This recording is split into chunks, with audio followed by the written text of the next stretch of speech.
So good day sir, I'm Minchip Mambasano, section G2 Alpha. So I wanna discuss about the criteria in damage stability. What is damage stability? Damage stability is the ability of a ship to remain afloat, upright, and stable after part of the vessel has been damaged and flooded. It is important because ship may suffer damage from collision, grounding, fire or explosion, hull cracking, heavy waters.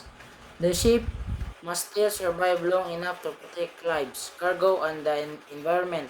Main principle of damage stability. Number 1, watertight integrity. Ships are divided into watertight compartments using bulkheads deck.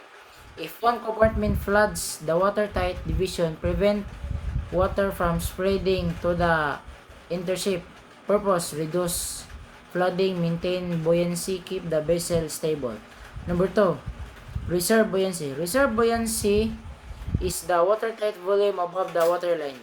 It helps the ship stay afloat even when some compartments flooded.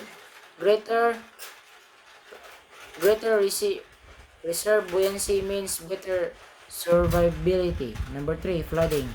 Flooding occurs when water enters the ship through damaged openings. Type: symmetrical flooding. Water enters evenly on both sides. Asymmetrical flooding. Water enters one side only, causing leaks. Warless and trimless. The ship titles sideways due to uneven loading trim. The ship sinks deeper at the bow of stern.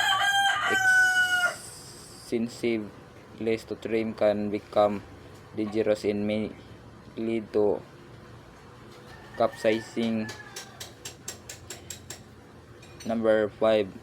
Free surface effect. When liquid moves freely inside a partially filled compartment of tanks, stability decrease the happiness because the liquid shifts as the ship rolls. Effects: reduce meta-synthetic high GM, makes the vessel less stable, increase risk of capsizing.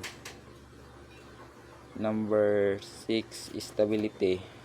Permeability is the percentage of space in a compartment that water can occupy. Different space have different permeability value. Machinery space, high permeability. Cargo holds, medium permeability. Empty tanks, every high permeability.